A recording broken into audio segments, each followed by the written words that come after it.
Co-chair of Stop RCV Coalition and executive director of Save Our States. We've had him on many times. Trent England, back on the air. Hi, Trent. Hi, Fawn. Good morning. How you doing, man? Doing great. You know, we are just rolling along, banning ranked choice voting all around the country and having a good time while we do it. I love it, love it, love it. And you're at my home state in North Dakota. Yep. That's where I'm from. I lived there for 30 years. So the governor, Kelly Armstrong, had to take over because Doug Burgum got called to Washington to serve with Mr. Trumpster. So that's a good problem to have. Yeah, that's right. North Dakota is one of, so far, 5 states that have banned ranked choice voting in these legislative sessions that are in a lot of states wrapping up, some states still going on. But now North Dakota joins a list of now 16 states, including Missouri, that have banned ranked choice voting, which is just, I mean, it's a great way for legislators to stand up and say, we're going to keep elections in our state simple, straightforward, the way that we've done them in the past, the way that everybody understands, you know, elections to work, rather than using this bizarre computerized ranked choice voting system that we're seeing pushed by the left on, you know, basically on the coast, sort of the usual suspects out there. But they've really been working hard to push this into middle America. They spent over $100 million pushing this just last year. You know, just 1 year, over $100 million just pushing ranked choice voting, right? Shows how much dark money there is on the left in American politics. And yet they lost last year everywhere except for in Washington, D.C. That was the only place that adopted a ranked choice voting ballot measure, while you had, you know, all these other places voted down. Missouri vote for the ban. And now we see more state legislatures stepping up, banning ranked choice voting in places like North Dakota, Kansas, West Virginia. Just did it. That's right. Arkansas just did it. Excuse me, Iowa, it is on the governor's desk, and we're very sure that Governor Reynolds in Iowa will sign the ranked choice voting ban there. And we've got bills moving in states like Georgia and Texas and Ohio, so some other big states out there that may ban ranked choice voting this year. It's just really good to see legislators being proactive this way. Well, whoever came up with this was a genius, because they found a way to win by cheating and have it not be cheating. I mean, it's like an oxymoron, the way that ranked choice voting works.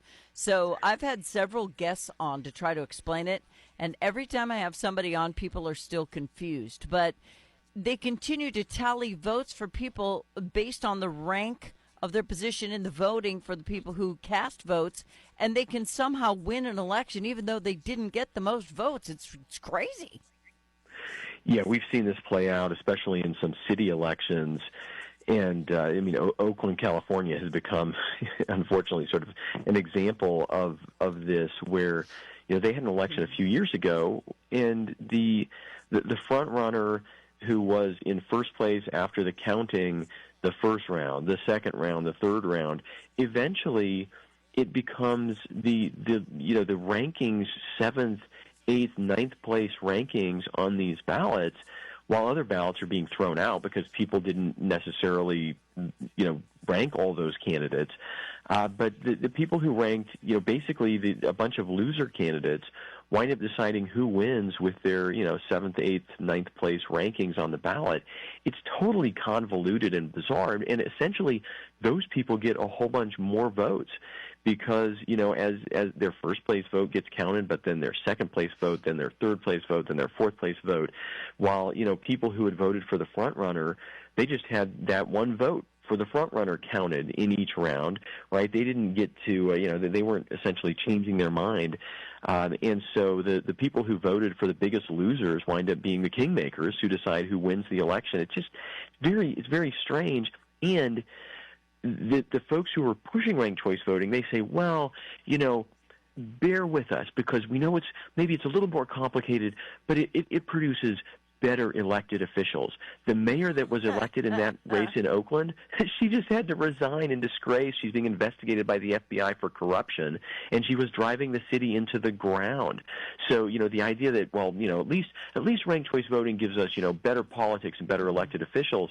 I mean, Exhibit A, Oakland, California, it's a disastrous mess out there.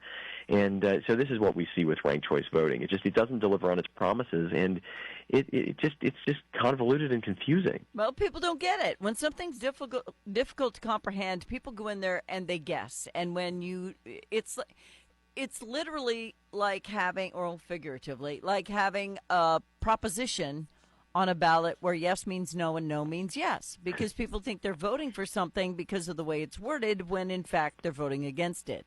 And those sorts of things shouldn't be allowed either. So this is confusing and should be not allowed. Yeah, that's right.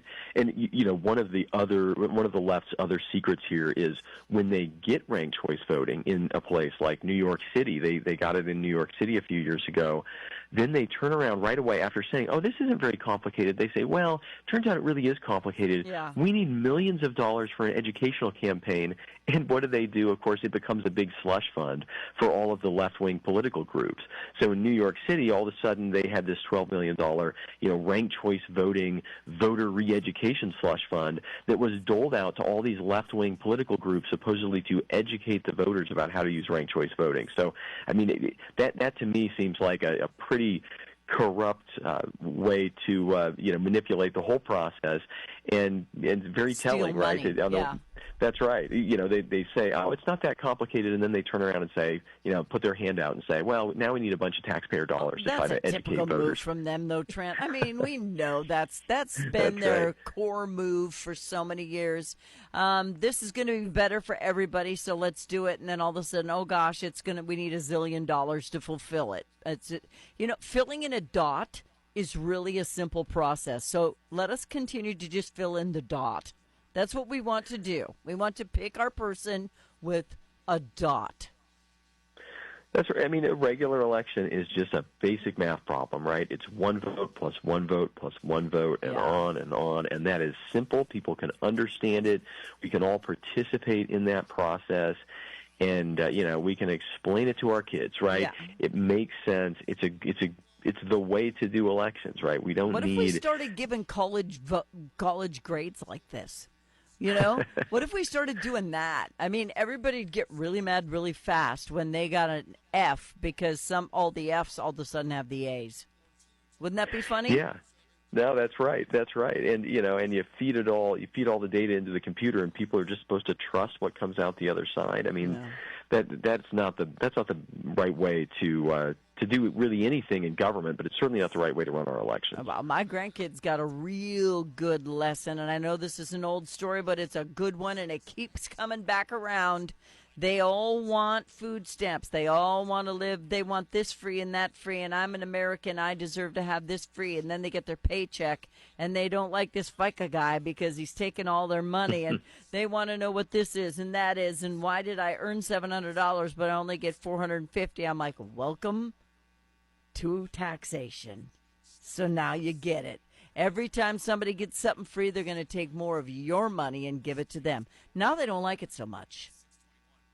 Yeah, that's right. And in all of these left-wing schemes in elections, they drive up the cost everywhere. They create all these ways that they can push money to their buddies, to their political friends, and it's sometimes the simple, traditional, normal ways of doing things are the best ways. I think more than sometimes. I think that's mostly the case, and these left-wing folks, they can sound so smart, but you start peeling back the layers of the onion, and you realize it's just another scheme. It's just another way for people to try to manipulate the system and get more power. And that's all we need. We need a system where the voters can be heard loud and clear, and everybody can understand what's going on. And I only need one way to boil an egg. Just let me be. That's it. That's all I need. And I want to flip the script on you here for a second, Trent, and it's off topic, but I'm going to do it anyway. J.D. Pritzker is the governor of Illinois. I'm pretty sure he's Augustus and has fallen into the chocolate river. I'm not positive, but I think he might be.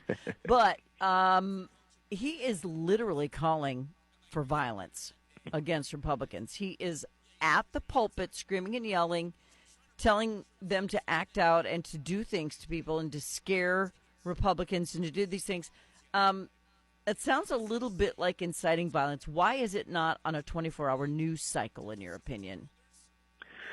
Yeah, the media. I think the media has, in some ways, quieted down. Right, they're a little bit. The last election caught them off guard. Right, and so.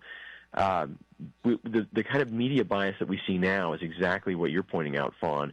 And something that a lot of us have known about for a long time. The bias isn't always the media just trying to tell people what to believe. Oftentimes, it's what they don't show. It's what they don't cover. It's how they try to blow up a gaffe on one side, but when the other side makes 10 gaffes, they don't even mention it, don't tell anybody, and try to create this public perception that one side is just all rainbows and butterflies, and the other side is somehow this dark and menacing force.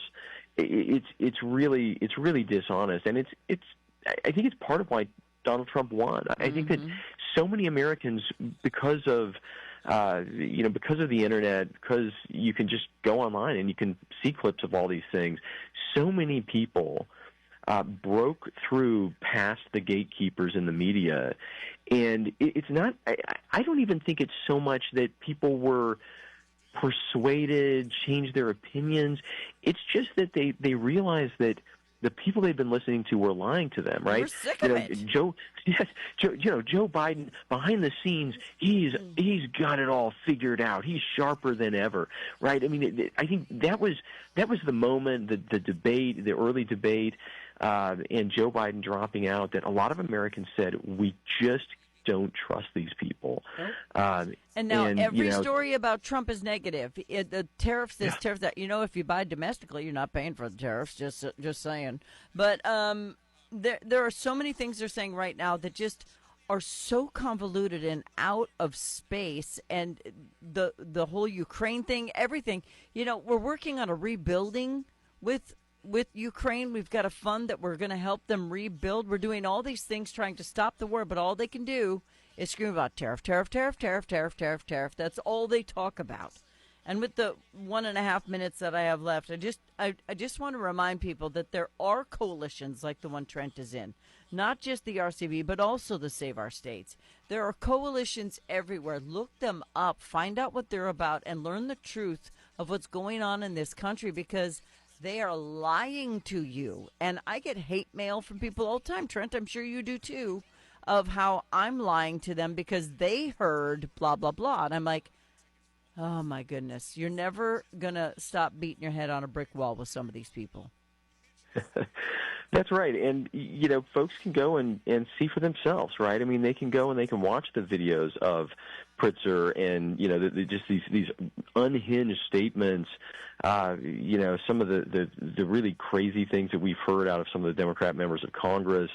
People can go and just judge for themselves, right? I mean, are these people working for the best of America, or are they trying to just, rile people up, make people scared, potentially even make people violent, in order to make the Trump administration fail? I mean, I think people can pretty clearly see what's going on there. Yeah, they're not going to make him fail, because things are going to turn around. It's been 100 days, and everybody's trying to act like that's the barometer for how the whole thing's going to go. Sorry, that's not how it's going to work. We saw what he did last time. He's going to do it again.